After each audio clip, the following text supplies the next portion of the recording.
They say a man always knows. Maybe not the moment, not the place, not even the how, but somewhere in his gut, something shifts. For me, it was a fork. Specifically, the way my wife twisted it around in her manicotti like she was stalling for time. We were at a cozy Italian restaurant, the kind with candlelight and Sinatra crooning about regrets. Appropriate, in hindsight. "Logan," she said, eyes on her plate. "You remember Chase, right?" My stomach dropped like a bad investment. I nodded slowly. Chase was the guy from her office she barely talked to, though he had this uncanny habit of popping up in her stories at just the right moments. The way she said his name made my skin crawl. Smooth. Familiar. Practiced. He appeared a moment later, tall, lean, the type of man who buys a gym membership just to casually mention he doesn't really need it. He smiled at me with that toothpaste commercial grin and slid into the booth beside her. Not across. Beside. I glanced at Ashley. Her expression was unreadable, cool, detached, maybe even hopeful that I'd throw a fit. But I didn't. I smiled too. Chase leaned forward.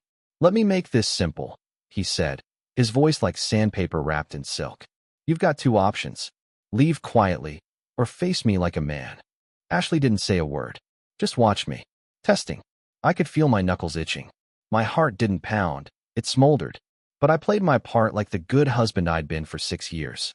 Smiled back. "You want your teeth whole or in pieces?" The rest of the dinner didn't happen. Plates shattered. Voices raised. Chase left with a bleeding nose and a crooked ego. Ashley left with her pride intact and a man who clearly didn't mind being the villain in someone else's story. That should have been the end. Divorce, heartbreak, and a tale of betrayal as old as matrimony itself. But here's the thing. Some betrayals don't end with a signed paper. Some demand something a little more final. The aftermath was quiet. Not the peaceful kind. The eerie, glass-crunching underfoot kind. Ashley moved out the next day, packed in silence, like she was afraid words would turn into weapons. She left behind a note. Not an apology, just an itinerary. Moving in with Chase. Please don't make this harder than it has to be. Harder. As if I was the one who brought a human landmine to dinner. I didn't chase her. Didn't cry. Didn't beg. I took a long weekend off work, not to grieve, but to rearrange the furniture and burn the sheets. I needed the scent of betrayal out of my walls. I boxed up every photo like they were crime scene evidence. Each smile now suspect. Each laugh possibly rehearsed. The next Tuesday, I went back to work. "How you holding up, man?" Kyle asked. He was one of those guys who meant well, but whose voice always carried like a sports announcer. "I'm fine," I lied. Guess Ashley wanted something different. He whistled low. "Different, huh? Or just easier to lie to?" That was the first moment I realized. People had known. Or at least suspected. I started paying more attention. Office whispers. Hesitant glances. Pity nods from women who used to flirt. My world hadn't just cracked. It had collapsed months ago, and I was the last idiot to notice. A week later, the real gut punch came. I found a second phone in Ashley's desk drawer. Still active. Still pinging. Curious. I charged it. Thumbed through the messages. It wasn't just Chase. No, my wife had apparently been running a little emotional Ponzi scheme. 3 other names. All saved with emojis. I didn't recognize the men, but the texts were clear enough. Photos. Meetups. Weekend trips I was told were girls only. She hadn't cheated on me. She'd treated marriage like a game, and I was the tutorial level. I dropped the phone into a drawer, took a deep breath, and started planning. Revenge wasn't my first instinct. Dignity was. But dignity only takes you so far when you've been made into a fool. After a while, you stop trying to save face and start thinking about saving the part of yourself that still feels human. I wasn't going to hurt her. Not directly. No, I was going to dismantle her. There's something about betrayal that sharpens the senses. Food tastes dull. Music sounds fake. But strategy? That becomes poetry. I didn't go full villain overnight. No man does. First, I gathered intel. I called an old college buddy, Warren, cybersecurity guy. Used to hack vending machines for free snacks. Now he ran a digital forensics company and owed me a favor. Need a deep dive? I told him. Her phone, emails, social media, all of it. Discreetly. He didn't ask why. Just muttered. "I'll send you a secure upload link." Like we were plotting a bank heist. While Warren worked the tech side, I started my own quiet unraveling. First, I visited our bank. Joint account. I said to the teller, "I'd like to convert my portion to a trust." She blinked. "Are you getting a divorce?" I smiled. "Just planning for my future." Ashley hadn't touched the account yet, probably too busy measuring curtains in Chase's place. I moved half the funds legally, left a note in the transaction comments. "Your half. Clean exit." Next stop, our lawyer. Ashley's lawyer, now mine too. I beat her to the punch. Filed papers. No alimony. No fights. Just cold, clinical detachment. "Any assets you'd like to dispute?" the attorney asked. "Only the dignity I lost," I said. "But I don't think you handle those." He chuckled briefly. Then he read the details of the case and stopped. "You're being unusually generous." "Not generous," I corrected. "Strategic." Because see, this wasn't about money. It was about taking away the one thing she truly needed to thrive: control. Ashley thrived on being the star of her own drama. The martyr. The misunderstood heroine. If I gave her chaos, she'd feed on it. If I gave her silence, she'd unravel. By week 3, the silence was deafening. No angry texts. No fights. No begging. Just the sound of a woman waiting for a storm that never came. She called once. I didn't pick up. She emailed. Subject line, "Can we talk?" I replied with a single line. "Lawyer has all the answers." I wasn't cold. I was surgical. And that, my friend, was when I started working on what would come next. Because letting go is noble. But sometimes, justice requires a little personal touch. It was a Thursday afternoon when I got the first ping from Warren. Encrypted message. "You're going to want to see this." Attached were 4 folders, meticulously labeled. Each one read like a chapter of a memoir Ashley never intended anyone else to read. Chase_messages. Expense_logs. Cloud_backups. Unsend_drafts. I didn't open them right away. I just stared at the screen, letting the weight of it settle. This wasn't about curiosity anymore. It was about revelation. I clicked on Chase_messages. Pages and pages of texts. Some flirty, others cruel. What struck me most weren't the romantic cliches or the hotel bookings, it was the commentary. Ashley talking about me like I was a prop in her own life story. "Logan's such a bore. He folds laundry like it's a performance art piece." Face with rolling eyes. "I swear, if he brings me flowers one more time, I'm gonna scream. Can't believe I wasted my 30s on him. Thank God for you, babe." It stung, but not like before. This wasn't heartbreak anymore. It was something colder, cleaner. The kind of pain that calcifies into resolve. In expense_logs, I found a neat little spreadsheet Ashley had kept. Color-coded columns tracking hotel visits, gifts for Chase, spa days she'd told me were work conferences. The part that nearly made me laugh was her notes. "Charge this one to shared credit." He never checked statements. Wrong. I didn't check them because I trusted her. And trust, it turns out, is only noble until someone makes it look stupid.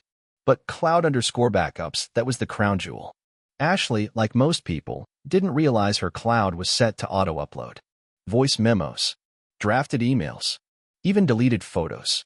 One audio file caught my attention, dated a week before the dinner debacle. She was laughing, breathless, clearly mid-conversation. "No, seriously, I think he suspects something. But honestly, I almost want him to catch us. He's too passive.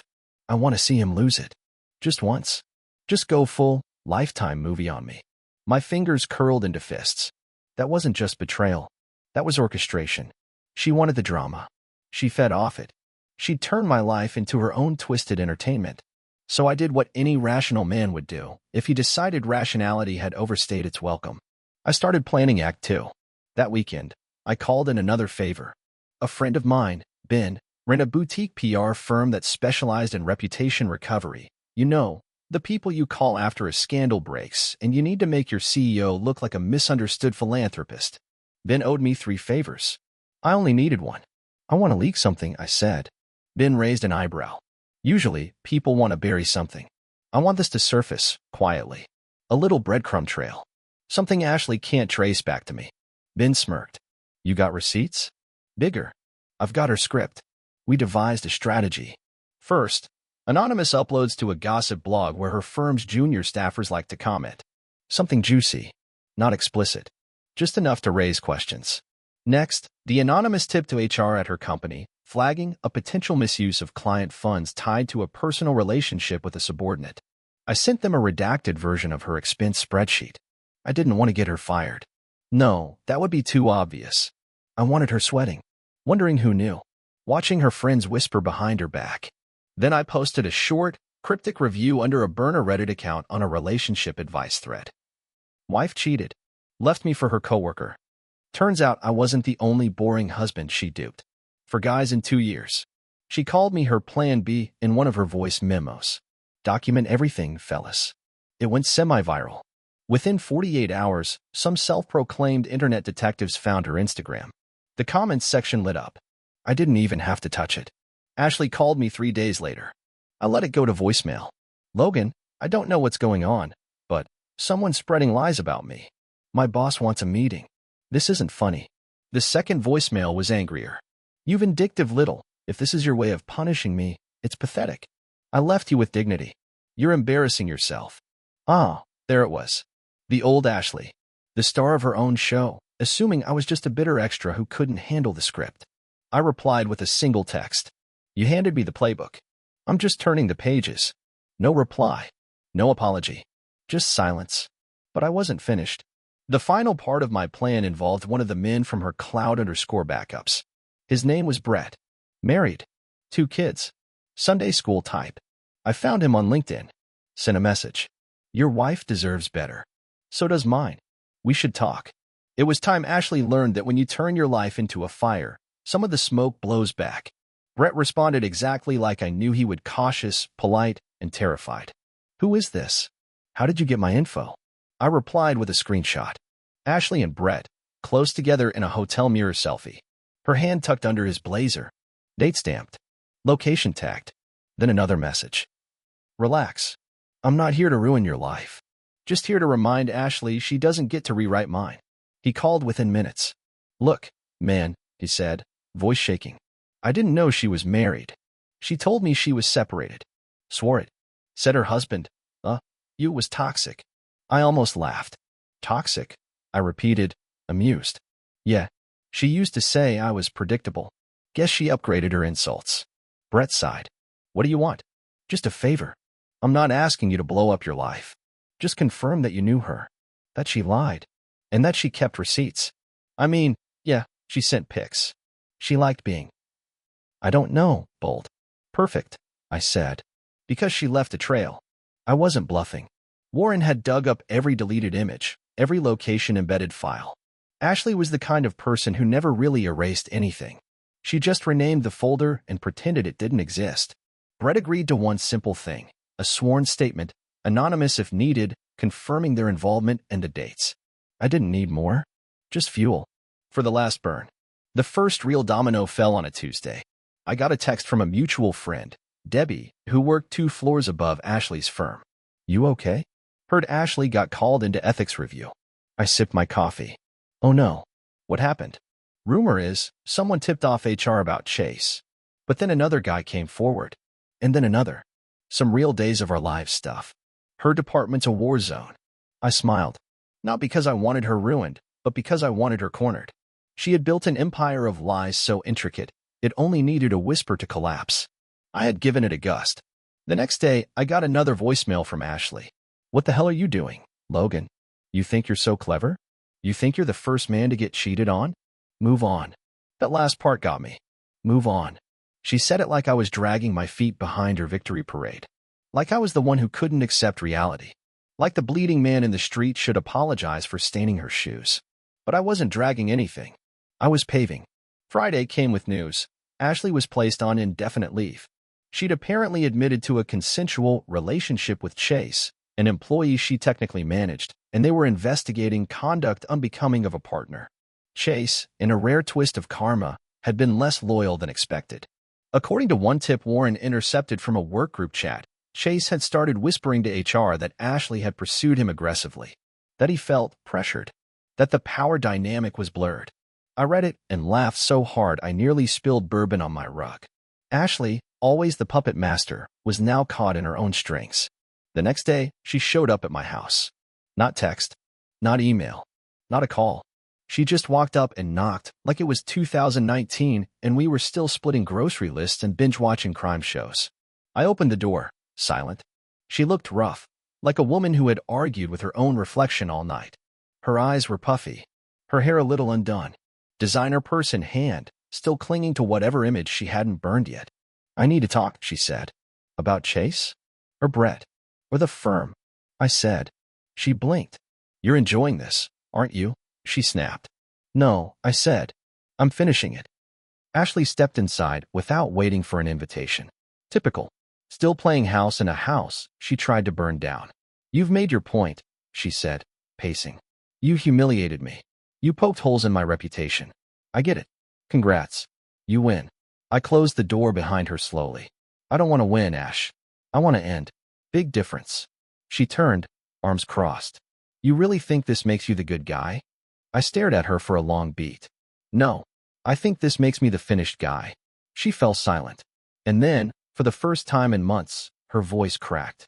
You know, there was a time when I loved you. I mean, actually, deeply loved you. And there was a time, I said, when that meant something. Another pause. She looked around the room.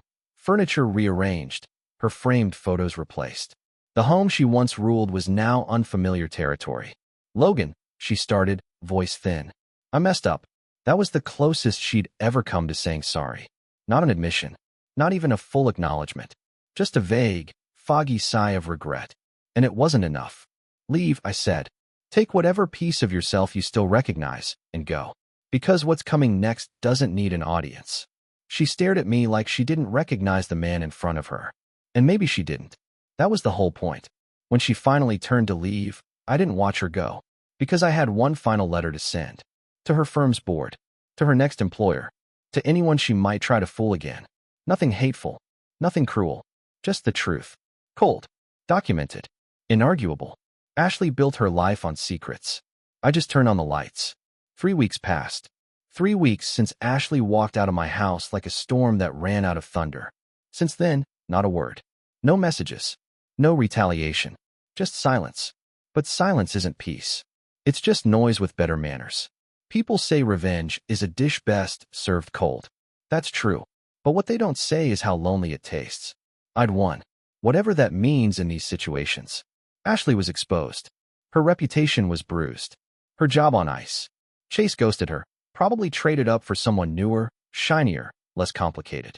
That man was never built for consequences. Just applause. But I wasn't celebrating. I wasn't spiraling either. I was something in between. That strange floating place where routine feels like limbo. I woke up. I went to work. I nodded at baristas and said, "Good morning," with a voice that didn't quite fit in my chest anymore. At night, I sat on the edge of the bed and stared at the wall like it owed me an explanation. Not for what she did, but for how I let it happen. For how I got so good at ignoring red flags. I started calling them decorations. Then one night, I got a call. Unknown number. I hesitated. Then answered. Logan. The voice was soft. Familiar. It was Lily, Ashley's younger sister. We hadn't spoken since the wedding anniversary 3 years ago, when she got tipsy and accidentally called Ashley a calculating drama magnet during a toast. Hey, I said, cautious. It's been a while. She exhaled. Yeah, I wasn't sure I should call. But I saw something today I think you should know. My grip tightened. She's been talking to a reporter, Lily said. Some magazine blog thing. I think she's planning to spin this whole thing into a story. I blinked. A story. Yeah. Like, woman reclaims life after marriage to controlling husband. That kind of crap. She's got receipts, twisted ones. Screenshots without context. A few texts. She's painting you as the bad guy. Of course she was. In Ashley's world, losing control meant rewriting the script. If reality didn't play nice, she just recast the characters. She say anything about me specifically? I asked. Lily paused. She said you were unstable. That you retaliated. That you weaponized her personal life out of spite. That part stung. Not because it was true, but because I knew exactly how well it would play. Ashley always did have a gift for turning pain into performance. Her tears could win awards. Her lies could pass a polygraph. Why are you telling me this? I asked. Lily didn't hesitate. Because I remember the way you used to look at her. Like she was the only person in the room who mattered. And I remember the way she looked at you. Like you were her insurance policy. Not her partner. I should have said something back then. That was the thing about honesty. It always arrived late, carrying coffee and guilt. Thanks, I said, voice quieter than I meant it to be. She's not done, Lily said. Just be careful. If she can't win, she'll burn the scoreboard. I didn't sleep much that night. My mind raced through every screenshot she might still have, every sarcastic text she could frame as abuse, every voicemail where I didn't sound like Mr. Rogers. I called Ben, my PR guy. Damage control, I said. We might need it. He got to work. We drafted a statement, just in case. Calm, firm, a denial without emotion. And I dug back into the files Warren had given me. There were enough timestamps and context to put any accusation she might throw under a microscope and watch it crack. But something shifted in me that week. I didn't want to play defense anymore. Not with Ashley. Not with anyone. So I sat down and I wrote something. Not a smear campaign. Not an expose. Just a letter. Open and honest. I posted it on a private blog. No names. No photos. Just my story, told in the only voice I trusted anymore, my own. It spread quietly. Friends shared it. Colleagues commented. Strangers sent messages that started with, I thought I was the only one. That letter didn't clear my name. It reclaimed it. 2 days later, I got another call. This time, it wasn't from Lily or Ben. It was from a man named Richard Dalton, editor-in-chief of a magazine Ashley had apparently contacted. She pitched us an essay, he said. Very dramatic. Lots of allegations. But we always fact-check. And, well, some of the dates didn't line up. I waited. Then someone sent us a link to your post, he continued. We did some digging. Long story short, we're not publishing her piece. I exhaled. Slowly, like I'd been holding my breath since October. Appreciate the call, I said. She's got talent, he added. But not enough to rewrite the truth. Life didn't go back to normal after that. Because normal was what got me here in the first place. I started therapy. I went on a hike. I got drinks with old friends I hadn't seen in years. I even deleted Ashley's number, not in anger, just spring cleaning. The weight didn't vanish overnight, but it lifted bit by bit. And the strangest part? I missed her. Not Ashley. Not the woman she became. But the version I thought I married. The dream I'd built before it broke. But here's the thing about dreams.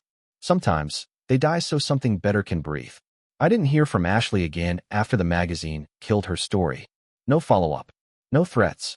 Not even a passive-aggressive quote shared on social media. For a woman who could argue with a doorknob and win, that silence said everything. She was done. Or maybe she realized I already was. There's a strange vacuum left after you've spent so long reacting to someone. When the conflict dies down, and no one's pushing your buttons anymore, you have to ask, who am I without the noise? Turns out, I'm a man who likes breakfast for dinner. Who walks slower now. Who talks less, but means more when he does. One morning, I passed a mirror and didn't recognize myself. Not because I'd changed, but because I wasn't flinching anymore. I wasn't searching for proof I was still enough. Still worthy. I just was. About 6 months later, an envelope arrived in my mailbox. No name on the front. Just my address in perfect cursive. Inside, a wedding invitation. Chase and Ashley. I laughed so hard I had to sit down. There was a note scribbled on the back. No hard feelings. Hope you're doing well. The audacity. The assumption that we were just characters in her sitcom. That I might show up and clap politely while she reenacted Act 2 with a new co-star. I didn't reply. I didn't burn it, either. I stuck it on my fridge with a magnet that read, "You can't make this stuff up." It was the perfect reminder of how far I'd come and how low I'd been. Some men get revenge and think that's the end. Not me. My story wasn't about Ashley anymore. It was about what came after. I sold the house. Too many ghosts in the drywall. Too many echoes in the hallways. I moved to a smaller place, clean, quiet mine. Started volunteering at a local community center. Fixed up an old motorcycle in my garage. Made peace with the fact that sometimes the greatest gift is being alone and okay with it. Then one day, while grabbing coffee, I bumped into someone from my past. Her name was Claire. We dated briefly in college. She smiled like someone who hadn't been burned, just warmed. We sat. We talked. And I realized I didn't have to tell her everything. Just the truth that mattered. I'm not who I used to be, but I like who I am now. She smiled. That's all that matters. It's been a year since the night I sat across from Ashley and Chase. The man I was then, confused, blindsided, wounded. He died quietly. No eulogy. No fanfare. In his place, a man rose up with scar tissue in the shape of lessons. You don't get to choose betrayal, but you get to choose what you become after it. I became still. I became sharp. I became mine. People sometimes ask if I forgave her. The answer is no, not in the storybook sense. I didn't write her a letter. I didn't give her peace. But I took back mine. And if there's any revenge sweeter than that, I haven't tasted it.